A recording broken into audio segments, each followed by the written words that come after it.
এই মুহূর্তে আমরা আছি ভারত মাতার মন্দিরে। যেন মনে হয় রামায়ণের ঘটনাগুলো আমাদের চোখের সামনেই জীবন্ত হয়ে উঠছে। সেখানে শান্ত পরিবেশের মাঝে দাঁড়িয়ে আছে এক অপূর্ব মন্দির, তিরুপতি বালাজি টেম্পল। অরিজিনাল তিরুপতি মন্দিরের মতোই মনে হয়। শিরডি সাই বাবা তার মধ্যে একটি। ভেতরে সত্যি যেন এক শান্তি বিরাজ করে। ব্রহ্মা বিষ্ণু মহেশ্বরের মন্দির, এই সেই মন্দির। এই মন্দিরের ভিতরে রয়েছে অসাধারণ সুরেলা স্তম্ভ।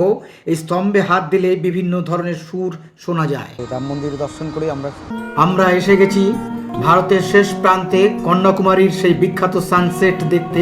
রাতের দৃশ্য কি অসাধারণ লাগছে। আজকের আমাদের ভ্রমণের গল্প কন্যাকুমারীর 7টি বিস্ময়। আজকে কন্যাকুমারীর আশেপাশে ঘুরে দেখব।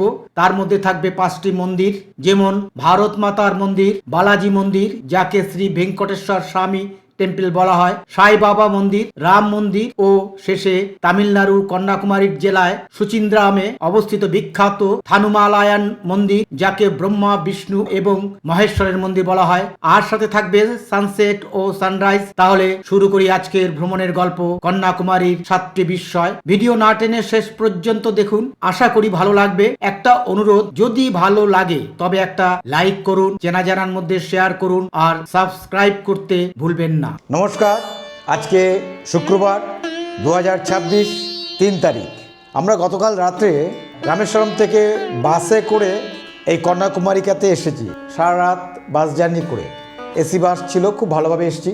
আজকে ভোরবেলায় একদম আর্লি মর্নিংয়ে চলে গিয়েছিলাম আমরা বিবেকানন্দ রকে, এবং সেখানে গিয়ে আমরা বিবেকানন্দ রকের পুরো ভিডিও করেছি। ওখানে দেখেছি, আপনাদেরকেও দেখিয়েছি। আমরা বলেছিলাম যে 3:30টার সময় আমাদের গাড়ি আসবে। গাড়ি এসে গেছে অলরেডি। মানে একটি টোটোকে আমরা বুক করেছি, 800 টাকা করে নিচ্ছে ওরা। সব জায়গায় ঘোরাবে, 7 জায়গায়। তার মধ্যে সানসেট আছে। মানে সানসেট আগে বলছি কেন, তার কারণ হচ্ছে সানরাইজ আগামী দিন ভোরবেলা দেখব। আজকে মোট দেখব 6 জায়গায়, 5টি মন্দির এবং সানসেট। তাহলে আর দেরি নয়, চলুন বেরিয়ে পড়ি আমরা। এই মুহূর্তে আমরা আছি ভারত মাতার মন্দিরে, এবং এই জায়গাটা শুধু একটা মন্দির নয়, যেন ভারতের ইতিহাস, সংস্কৃতি আর পুরাণের এক জীবন্ত প্রদর্শনী।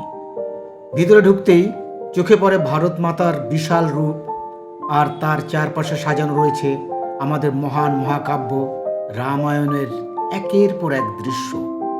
এখানে দেখা যায় প্রভু রামের বনবাস, মা সীতার অপহরণ, ভক্ত হনুমানের লঙ্কা যাত্রা আর রাম রাবণের সেই ঐতিহাসিক যুদ্ধ। প্রতিটি মূর্তি আর প্রতিটি দৃশ্য এত সুন্দরভাবে তৈরি করা হয়েছে যেন মনে হয় রামায়ণের ঘটনাগুলো আমাদের চোখের সামনেই জীবন্ত হয়ে উঠছে। চারিদিকে ভক্তিময় পরিবেশ, হালকা আলো, শান্ত সঙ্গীত আর সেই পৌরাণিক কাহিনীর উপস্থাপনা মনকে এক অন্য জগতে নিয়ে যায়।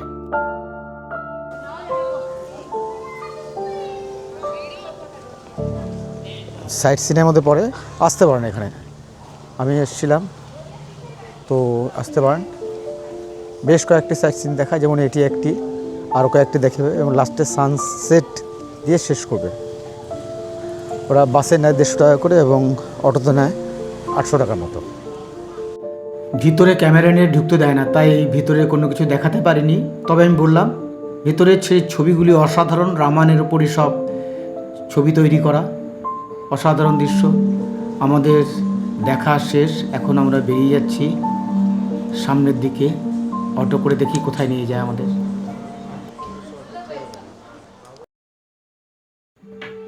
সমুদ্রের শহর কন্যাকুমারী, যেখানে 3টে সমুদ্র একসাথে মিলিত হয়েছে, সেখানে শান্ত পরিবেশের মাঝে দাঁড়িয়ে আছে এক অপূর্ব মন্দির, তিরুপতি বালাজি টেম্পল, কন্যাকুমারী। দূর থেকেই চোখে পড়ে রঙিন দক্ষিণ ভারতীয় এই মন্দির। সূক্ষ্ম কারুকাজ করার বিশাল স্থাপত্য যেন মুহূর্তের মধ্যে আপনাকে অন্য এক জগতে নিয়ে যায়। এই মন্দির উৎসর্গ করা হয়েছে ভগবান শ্রী বালাজি বা ভেঙ্কটেশ্বরকে, যিনি ভগবান বিষ্ণুর এক মহিমান্বিত রূপ। অনেকেই এই মন্দিরকে মিনি তিরুপতি বলেও থাকেন, কারণ এর পরিবেশ অরিজিনাল তিরুপতি মন্দিরের মতোই মনে হয়। কন্যাকুমারিকাতে বালাজি মন্দির বলে একটি মন্দির আছে, সেই মন্দিরে আপনারা আসতে পারেন। এখান থেকে দৃশ্যপট খুব সুন্দর, মন্দিরটিও খুব ভালো দেখতে। বিরাট জায়গা নিয়ে একটু ওপরে উঠতে হয় সিঁড়ি দিয়ে, খুবই সুন্দর দেখতে। এবং এখান থেকে যেভাবে সুন্দর দেখা যায় বিবেকানন্দ রককে, দেখুন আপনারা তাহলে বুঝতে পারবেন, দেখাচ্ছি। দেখুন, সেই যে বিবেকানন্দ রক, কী অসাধারণ লাগে। পুরো সুন্দরভাবে বিবেকানন্দ রকের সার সমুদ্রকে পুরো দেখতে পাবেন। দেখুন পুরো সমুদ্র বিশাল। আসলে কন্যাকুমারিকাতে হচ্ছে 3টে মহাসাগর মিলিত হচ্ছে, বঙ্গোপসাগর, ভারত মহাসাগর আর আরব সাগর। এই 3টে মিলিয়ে হচ্ছে এখানে মিলনস্থল।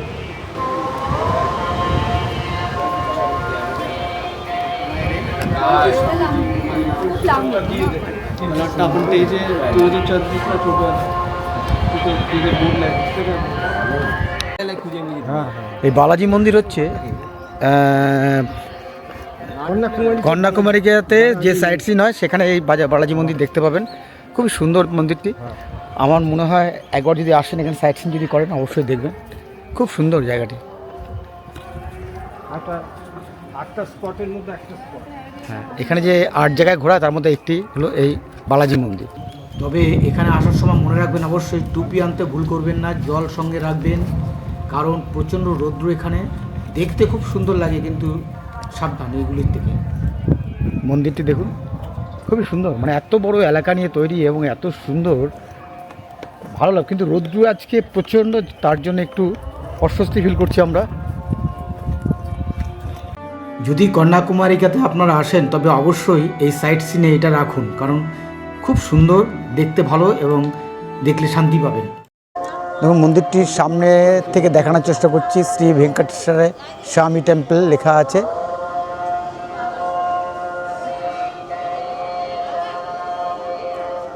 এবং পাশেই সেই সমুদ্র।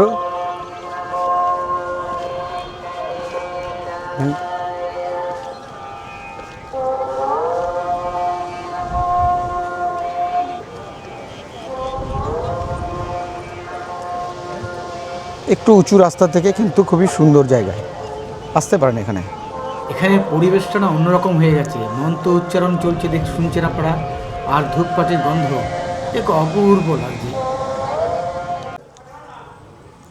কন্যাকুমারিকায় যদি আপনি ঘুরতে আসেন তবে এখানে সাইট সিনের জন্য কাছাকাছি যে 8টি প্লেস আছে, শিরডি সাইবাবা তার মধ্যে একটি। ভেতরে সত্যি যেন এক শান্তি বিরাজ করে। আসতে পারেন এখানে, ভালো লাগবে, খুব সুন্দর জায়গা। আমি বলবো কন্যাকুমারিকার যে মন্দির তা তো দেখবেন, বিবেকানন্দ রক তো অবশ্যই যাবেন, তার সাথে আরও যে কয়েক জায়গা আছে ঘোরার, তার সাথে এই শিরডি সাইবাবার আশ্রমে অবশ্যই দেখবেন। আমার খুব ভালো লেগেছিল। ভেতরে ক্যামেরা নিয়ে ঢুকতে দেয় না, তাই ভেতরে ছবি আপনাদের আমি দেখাতে পারিনি, কিন্তু সত্যি বলছি ভেতরে ঢুকলে এক প্রকৃত শান্তি অনুভব করবেন আপনি। সেই শিরডি সাইবাবার মন্দিরের সামনে থেকে যে দৃশ্য সেটাই দেখাবার চেষ্টা করছি। দেখুন ভেতরে সত্যি যেন শান্তি বিরাজ করে, অসাধারণ। আসতে পারেন এখানে। যদি কন্যাকুমারিকা আসেন, কখন সাইট সিন করেন, যে 8টা জায়গা আছে কাছাকাছির মধ্যে, ফোর্ট বাদে, তবে এখানেও আপনি রাখতে পারেন আপনার ডেস্টিনেশনের মধ্যে। কন্যাকুমারিকা যে যদি ঘুরতে আসেন কখনো, তবে যে 8টা সাইট সিন আছে আশেপাশে ঘোরার মধ্যে, তার মধ্যে একটি পাবেন একটি ব্রহ্মা বিষ্ণু মহেশ্বর মন্দির। সেই মন্দির। এই মন্দিরের আরেক নাম শচীন্দ্রাম মন্দির। কন্যাকুমারী থেকে 13 কিলোমিটার দূরে এটি একটি প্রাচীন মন্দির ও ইতিহাস, পুরাণ আর অসাধারণ স্থাপত্যকলার এক জীবন্ত নিদর্শন। 134 ফুটের প্রবেশদ্বার। মন্দিরের ভেতরে প্রবেশ করতেই দেখা যায় অসাধারণ পাথরের কারুকার্য, বিশাল স্তম্ভ আর শান্ত পরিবেশ। এখানে ঢুকতে হয় খালি গায়ে। এখানে পুজো করা হয় ত্রিদেবকে, মানে ব্রহ্মা, বিষ্ণু ও মহেশ্বরকে, এবং বলা হয় থানুমালায়ান নামটি এসেছে এই 3 দেবতার নাম থেকে। এই মন্দিরের ভিতরে রয়েছে অসাধারণ সুরেলা স্তম্ভ। এই স্তম্ভে হাত দিলে বিভিন্ন ধরনের সুর শোনা যায়। তার মধ্যে রাম মন্দির মোটামুটি লাস্ট, এরপরে যে সানসেট যে জায়গাটা সেখানে যাব। তাই রাম মন্দির দর্শন করেই আমরা এখানকার শেষ করলাম। এরপরে যাব সানসেটে। কেন আসতে পারেন আপনারা, ভালোই, বেশ সুন্দর জায়গা। চলুন তাহলে আমরা এবার সানসেটের দিকে এগোই। যাও ঢোক। আমার ব্যাড লাগ যে একটু দেরি হয়ে গেল আসতে, দেখতে পেলাম না একটুর জন্য। সানসেটটা পুরো মার খেয়ে এলাম, দেখতে পেলাম না। খুব সুন্দর হয় এখানে, দেখুন প্রচুর গাড়ি আসে দেখতে আসে এখানে, প্রচুর গাড়ি দেখতে আসে, কিন্তু দুর্ভাগ্য যে এখানে দেখতে পেলাম না। কি আর করা যাবে, অপেক্ষা করতে হবে আবার, তার মানে আবার একবার আসতে হবে।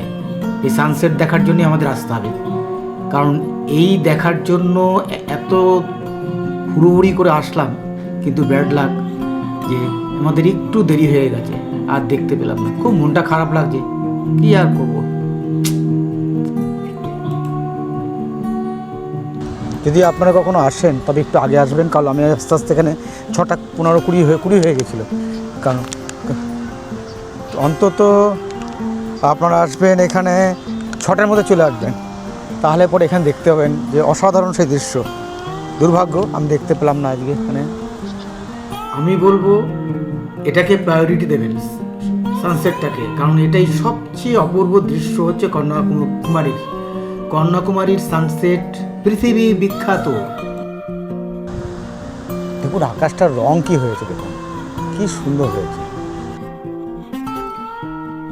তবেও যেটুকু দেখছি, দেখুন দূরে, খারাপ লাগছে না কিন্তু, এটাই কিন্তু অনেক অসাধারণ লাগছে। দেখুন, আমি জানি না আমার ক্যামেরায় কতটা আসছে। দেখুন তবুও দেখা যাচ্ছে, আমি ক্যামেরায় দেখাবার চেষ্টা করছি, কিন্তু আপনি যদি সশরীরে এসে দেখেন দৃশ্য, অপূর্ব দৃশ্য, নিজে এসে দেখতে হবে এখানে। এখানে না হলে পরে ক্যামেরায় সম্পূর্ণ দৃশ্যটা আসে না। অসাধারণ সে দৃশ্য। আমরা এসে গেছি ভারতের শেষ প্রান্তে কন্যাকুমারীর সেই বিখ্যাত সানসেট দেখতে, কিন্তু আফসোস একটু দেরি হয়ে গেছে। সূর্যটা ধীরে ধীরে সাগরের বুকে লুকিয়ে পড়েছে আমাদের আসার আগেই। তবুও এই জায়গার সৌন্দর্য যেন একটুও কম নয়। চারিদিকে সমুদ্রের গর্জন, ঠান্ডা বাতাস আর সন্ধ্যায় মায়াবী আলো, সব মিলিয়ে এক অপূর্ব অনুভূতি।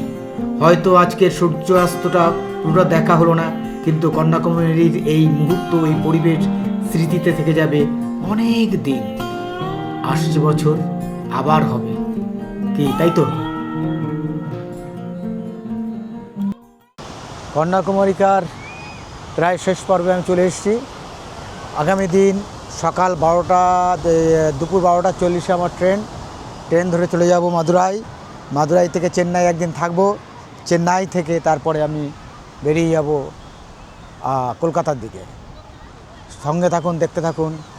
আমি মৃত্যুঞ্জয়, আপনারা দেখছেন আমার চ্যানেল এক্সপ্লোরার মৃত্যুঞ্জয়। চলুন। তবে আজকে সানসেট দেখতে পেলাম না।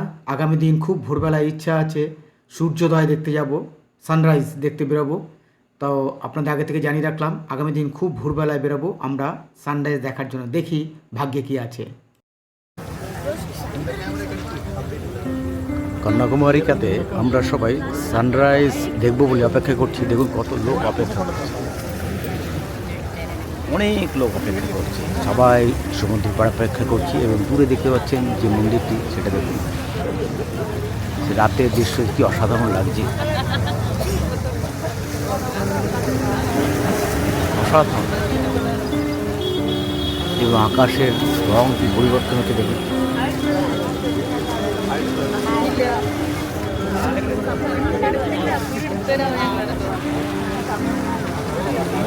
ভোর রাতে অন্ধকারের মধ্যে বিবেকানন্দ রককে দেখছি আমরা, দেখুন কি অসাধারণ লাগছে। আর দেখুন লাল আকাশ, মনে হচ্ছে এখনই সূর্য উঠবে হয়তো। দেখা যাক কি হয়, কারণ গতকাল সানসেট দেখতে পারিনি, ভাগ্য ভালো ছিল না। আজকে ভাগ্যে কি আছে কে জানে।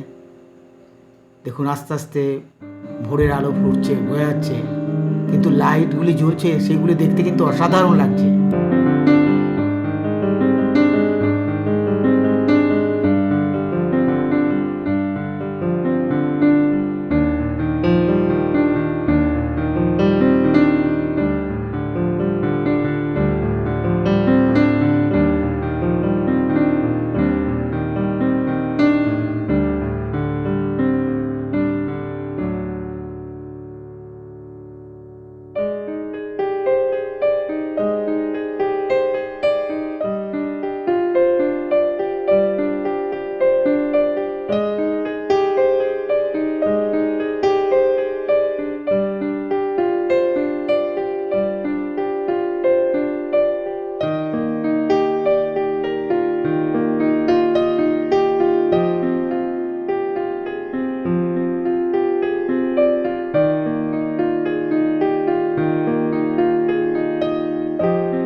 আজকেও আমাদের দুর্ভাগ্য, আজকে প্রাকৃতিক যে পরিবেশ মানে মেঘলা আকাশ থাকায় সানরাইজ ভালো করে হলো না, আমরা দেখতেও পেলাম না।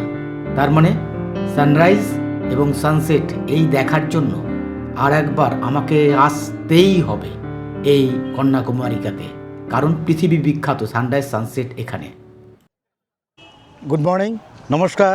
আজ 4 তারিখ এপ্রিল মাসের 2026 শনিবার। আমরা এসেছিলাম গতকাল এই কন্যাকুমারিকাতে, সব কিছু দেখেছি যা আপনারা ব্লগে সব দেখতে পাবেন। আজকে ফিরে যাচ্ছি, আজকে ব্লগের কন্যাকুমারিকা ব্লগের এখানেই সমাপ্তি ঘোষণা করছি এবং এর পরবর্তী সময় আমরা যাব হচ্ছে চেন্নাইতে কিছু মন্দির ঘুরবো, সেগুলি চেষ্টা করবো দেখাবার আপনাকে। তাহলে আপনাদের একটাই অনুরোধ থাকবে যে আমার চ্যানেলটিকে আপনার যদি ভালো লেগে থাকে তবে সাবস্ক্রাইব করবেন, শেয়ার করবেন এবং অবশ্যই সঙ্গে থাকবেন, দেখতে থাকবেন। আমি মৃত্যুঞ্জয় আর আপনারা দেখছিলেন আমার চ্যানেল এক্সপ্লোরার মৃত্যুঞ্জয়। তাহলে গুড বাই, আবার দেখা হবে নতুন কোনো একটি ভ্রমণের গল্প নিয়ে আপনাদের